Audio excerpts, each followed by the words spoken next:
Yo, what's good, everybody? So today I wanted to talk about the whole Culture Kicks scam session because going on TikTok, seeing that there's a group of people with two different opinions, and I feel like it's just so clear cut of what happened. So in today's video, I wanted to break down everything that happened, especially since I'm the type of person that I've been on both sides and I'm an observer, bro.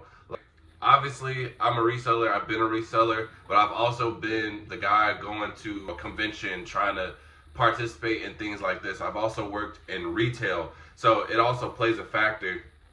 And with the whole, I feel like the resellers right now are way different from when I was prime reselling. These are content creator resellers, which I feel like comes up in this conversation. I feel like you really have to know what that is for real. So let's just start from the very beginning. Who is Culture Kicks? Now, I be watching his TikToks because TikTok is gonna make you in the algorithm. So obviously I talk about shoes, so his shoes gonna come up on my feed. And basically his whole premise is that he sets up a table strictly for buying. He doesn't even sell any shoes. He just sets up a table, sets up a camera, and he already got a platform, so people will specifically come to his table to try and work out deals, and they record it.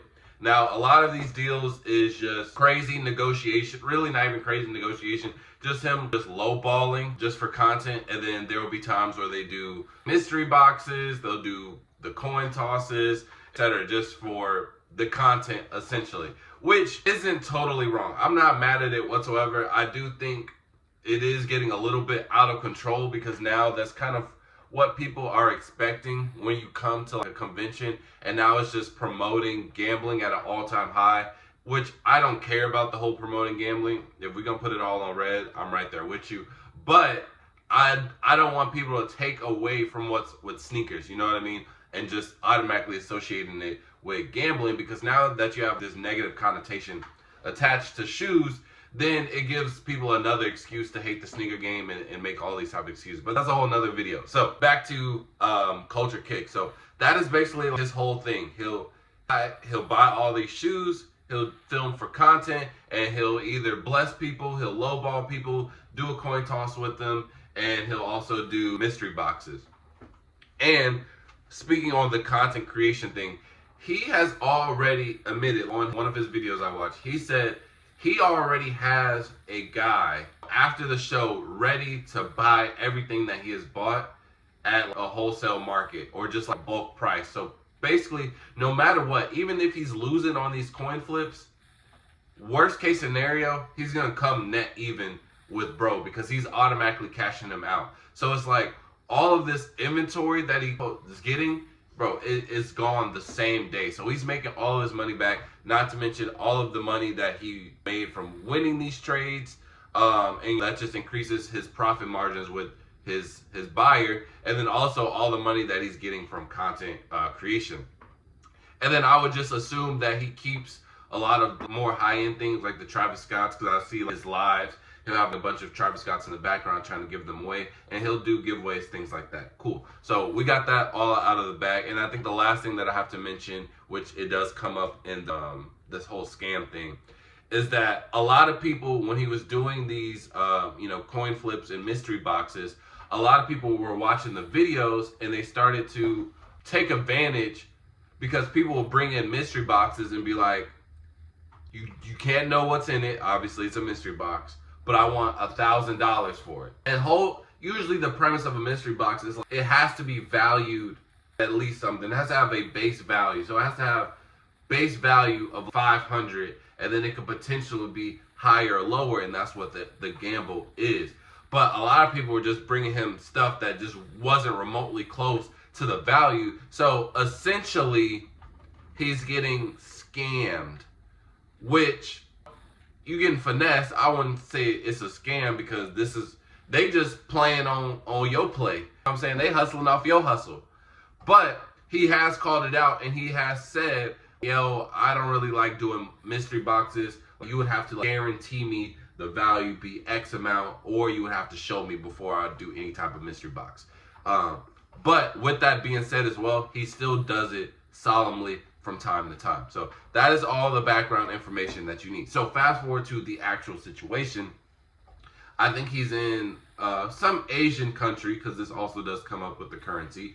And he's just doing one of his shows, and he has a whole line, boom, and then here comes this guy, and they tell him, hey, yo, show's ending, but you're the last guy, so you can go ahead and do the deal. And so, bro, I'm gonna just call him Sahil, has a mystery box, and he's like, yo, I want to do, I think he said 1,200 my way or 800 your way. They went back and forth with the negotiations, and then eventually it settled to 1,000 Sahil's way, 400, or he has to pay. If Sahil wins, Culture Kicks has to pay $1,000, and then the other way around, Culture Kicks only has to pay $400. And they negotiated and they agreed. This part is all on camera. And so the game they had to play was rock, paper, scissors. And so Culture Kicks had this other dude, I think his name is Heavenly Kicks. He has Sahil play rock, paper, scissors with Heavenly Kicks. This really doesn't matter. It kind of does matter, low key. So Sahil whacks Heavenly Kicks and rock, paper, scissors. Get him out of there. It was the best 2 out of 3. Whacks him twice. And Sahil's like, yo, good game. You know what I'm saying? And then Coach Kicks was like, you won, da-da-da, this and that. And then he asked him, like, he told him, I don't got no cash. Do you have Zelle, Cash App, da-da-da? Now, the thing with this, right, because this does come up a lot. One, they're in some Asian countries, so they're not using Zelle, Cash App. These are United States primarily. So, obviously, folks wasn't going to have it. And then, two, if you didn't have cash, you shouldn't even started the trade. Or you should have let it be known, like, I don't have cash before we even do this, like, you got. Even though that doesn't really matter, because this is where my experience comes in. I've been at multiple vendors, and I've been on both sides, bro. So if I'm teaming up with another reseller, let's just say I don't have cash, or I don't have a way to transfer this money between me and the customer, folks is gonna have me. And more than likely, there are going to be other people that you in the convention that are willing to transfer you money on some type of, if it's essentially like they give you the $1,000 and it's like, hey, I'm going to just cash up you tomorrow. You go for it. There, at least for me, I always got at least 3 people that are willing to do that. And he has a platform with hundreds of thousands of followers on it.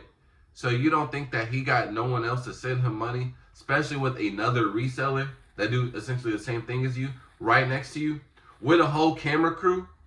So his thing was, he said, okay, finally agreed, like, you have PayPal. Coach Kicks asked him if you got PayPal. So Hill was like, you got PayPal.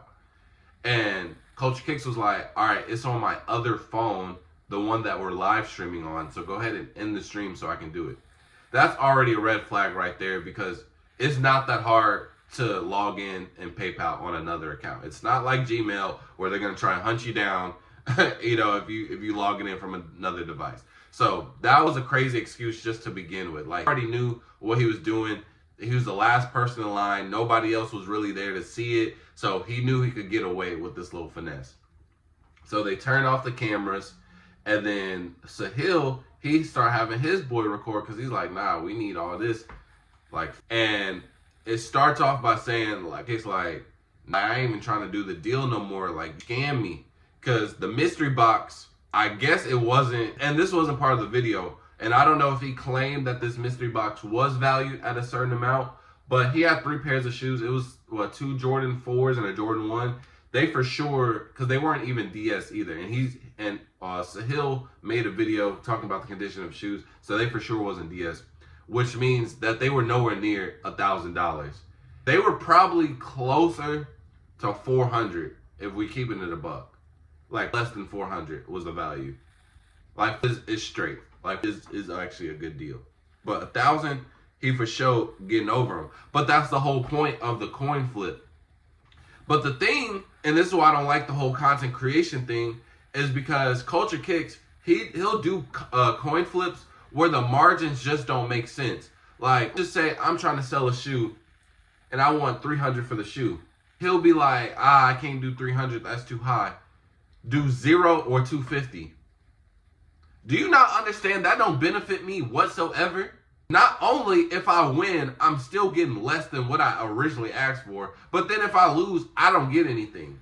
And he has a bunch of those coin flips. Now, I'm not saying that he's wrong for doing that, because there are people willing to accept these offers. So I don't care. Get it how you get it. I don't think that's bad whatsoever. But don't get mad when folks is giving you, supposed to be of, it's an advantage my way if I win, and it's an advantage of your way if you win. Like, that was supposed to be. Now, again, I don't know if he specifically said, hey, this mystery box is valued at X amount of dollars, at least $1,000. Because that does kind of a couple of things, but regardless, Culture Kicks did agree to it. So whether he lied about it or not, you already know what troubles you were having previously with the mystery boxes, and you've already said on camera you don't like doing them and that you're not going to do them, and you continue to do them anyways. That's just like not learning your lesson and continue to do, like you touching the hot stove and you get burned, and you say, I'm not going to do it again, and you keep on touching the stove burning, and it's burning your hand. Like, you're putting yourself in that situation. And the way that Sahil was talking about it on his video, he made it seem like his shoes were worth a lot. In his head, he thought his shoes were a lot. Now, again, he don't live in the United States. I don't know how much, they shoes. But I will say, from a reseller point of view, folks be thinking they shoes worth way more than what they are. So, one, as a reseller, Culture Kicks, you have to keep that in mind. And two, it's always subjective. So unless you come out with your rules up front, you can't be mad. So Culture Kicks said that Sahil scammed him, and Sahil was like, Sahil said that he scammed him, and Culture Kicks rebutted by saying, well, nah, you scammed me because this mystery box ain't it. And to that point, I'm like, well, one, shook his hand all on camera, and now you're trying to play him like a goofy off camera and give all these excuses on why, like, we shouldn't even did the deal to begin with. Like, yeah, I shouldn't have, but you did it, and you shook my hand, and you lost. And we did best 2 out of 3. So, like, what are you talking about here? Like, I like that at all. So then, he gets his content off, and he's like, yo, he scammed me, da-da-da. Culture Kicks blocks him. I ain't gonna lie. If you block somebody in an argument, that's a surefire way of knowing you're wrong. Because what you blocking them for? You know what I mean? And so now Culture Kicks has came out with a video trying to explain what really happened. And his story was basically like, we had to log off of the live stream to get into the PayPal, and he just wasn't, that PayPal, but then he was going back and forth, and he said like, hey, we can either do PayPal today or come back tomorrow. I genuinely don't think that was the case, because if we're gonna do it like that, one, that's a setup for a scam, because you're not finna play me like a fool. I come back tomorrow. One, I don't want to come back tomorrow. And then two, if I do come back tomorrow, you're gonna be like, busy, the line too long, or in the past we're gonna have to redo it, da-da-da. Like, you gonna set me up something crazy to the point where there's no way that I win if I come back tomorrow. Tomorrow's a whole new day. I've seen that multiple times. That's not working on me. And like I said earlier, you got a team full of people, bro. Ain't no way you can't get, X amount of money from one other person in this place. And you got a team of at least 10 people with you. That don't make sense. And so now everybody, and I think what Culture Kicks was trying to do was just like, basically a clout card. Because if you got clout and if you have a good reputation, you can get away with a lie and a scam. And I think that's exactly what he's trying to do. Because I did that when I was in high school on accident. My crazy, but long story short, my ex's dad was trying to be like my so bad. And this was when I first reselling shoes. And there was these Yeezys that were coming out. And this was back when they were reselling for like $2,000. It was actually the 50s, the one that, the zebras, but like yellow. And he was like, no, just make a pre-order. You're going to get the cash and you're going to worry about getting the shoes later. Dumbest advice I ever took. Anyways, I took two pre-orders from one guy. So he sent me like $2,000 and I wasn't able to get the shoes and I already spent the money. So I scammed. Like, I was scared. Like, I had money from him and I had no way possible of getting that money back. And he called me out on Twitter, but my reputation was so good. And I was like the child of sneaker Twitter back in the day. And so no one believed, but that's what I mean. Like, I see it daily, like influencers, they pull this card all the time. And I think that's what Culture Kicks was trying to do, because now what he's trying to do after everybody just crucified him and they were like, bro, we don't really rock with you like that anyways. You already be, because now a lot of people say that he's scamming because of the coin flips, the low balls, this and that. That's not scamming, that's just hustling. And y'all goofy and y'all line up to be in the video and purposely get low balled. So that's not scamming to me at all. Like, I'll do that to y'all too. But a lot of people are also saying that Sahil is not, that he didn't get scammed either, because they just did the game. Nothing happened. Like, there was no transaction happened. He still kept the shoes. And I'm like, no, bro. We want, like, on video, you gave me a deal and I won. So give me my deal. Simple as that. But now Culture Kicks, after he just got crucified on the internet, everybody's trying to like cancel him, mass unfollow him, which I think is necessary, because like I said, I truly do think that he tried to pull the car, because there was just too many alternatives to where this situation could have been dissolved like easily. So now he's trying to reach out to bros like, hey, get you on a stream, and so I can show everybody that you're paying, like, that I'm paying you back. Oh, and also another thing, he tried to finesse with the USD and the Singapore dollars. So he was, even in his like rebuttal, he was still trying to like, so even if he did lose the argument, he was still trying to give him $750, not $1,000, because that's the USD conversion. So just from a reseller aspect, a consumer aspect, retail aspect, and just the observer of everything, Culture Kicks was 1,000% lying. He just didn't want to lose that deal, which is crazy to me, because like I said, he has a guy waiting for him at the end of every show, ready to cash him out. And it's like, I would say 80% of your deals, at least from what I've seen recorded, you're winning. Like, you're lulling them. There's only a handful that I've seen where you lose. And I would assume that he would post the losses too, because that also generates really good content as well.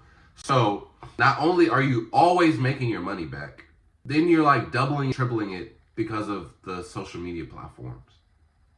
So essentially, the coin flips, all the buys really don't matter at all, unless it's like some, and that you're like keep for your personal self.